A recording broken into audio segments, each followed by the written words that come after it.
A digitális méréstechnika az iskolákban, és így a Lévai Gimnáziumban is kihívás mind a tanároknak, mind a diákoknak. Talán a diákok ezeket az eszközöket könnyebben kezelik, mint a tanárok első látásra. Amikor a bemutatón láttuk az EasySense Vision adatrögzítőt és a hozzátartozó szenzorokat, és a kollégák megmutatták, hogy hogyan kell használni, aki forgalmazza ezt a készüléket, bizony úgy gondoltuk, hogy ezt így hirtelenjében nehezen tudjuk majd alkalmazni. Igencsak át kell még tanulmányozni. És a laboratóriumi gyakorlatok során elkezdtük a méréseket ezzel az eszközzel.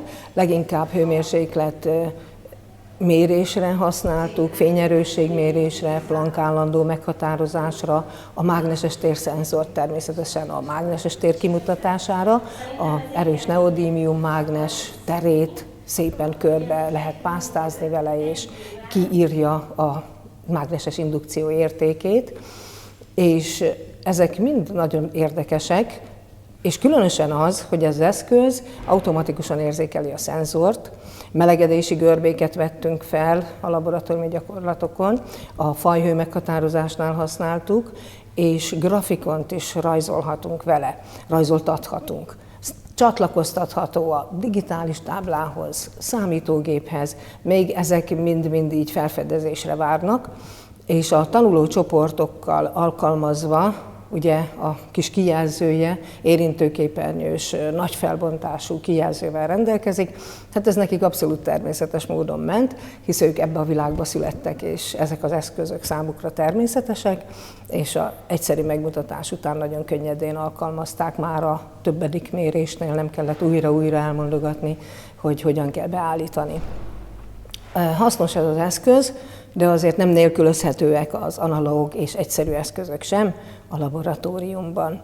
Szívesen használjuk és még tanulmányozzuk, hát élesztő erjedéstől kezdve magasságmérés, mélységmérés, kémiai reakciósebesség meghatározás, a nyomásszenzor például ilyen esetek, labdapattogás, fénykapukkal össze lehet majd, erőszenzorunk is van, tehát sebességet, időt, lendületet, nagyon sok fizikai mennyiséget ki lehet majd pontosan mérni és ábrázolni.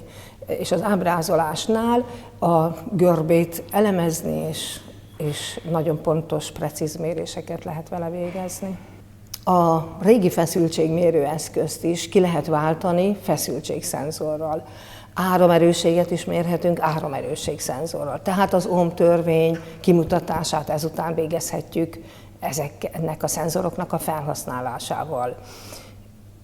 Gáztörvényeket, Boyle-Mariotte törvényt igazolhatunk nagyon precíz módon a szenzorral és a hozzácsatlakoztatható fecskendővel és műanyagcsővel, és természetesen az adatrögzítővel. És egyéb érdekes kísérleteket is lehet végezni, amit még fel kell deríteni, hogy így mondjam, és ki kell próbálni. Tehát itt az ifjúság ötletei is előjöhetnek, hogy ők mi mindenre tudnák használni. A gázlángot is megmérték, a Bunsen-égő lángjának a hőmérsékletét a hőmérsékletszenzorral, és kivinni terepre. Terepre is vihető ez a kis készülék, mert könnyű, nem törékeny, ott is lehet talajvizsgálatokat végezni, páratartalmat, légnyomást mérni, különböző időjárási viszonyok esetén, meg még felfedezés tárgya, hogy mi mindenre próbáljuk majd használni, tehát ennek még utána kell nézni.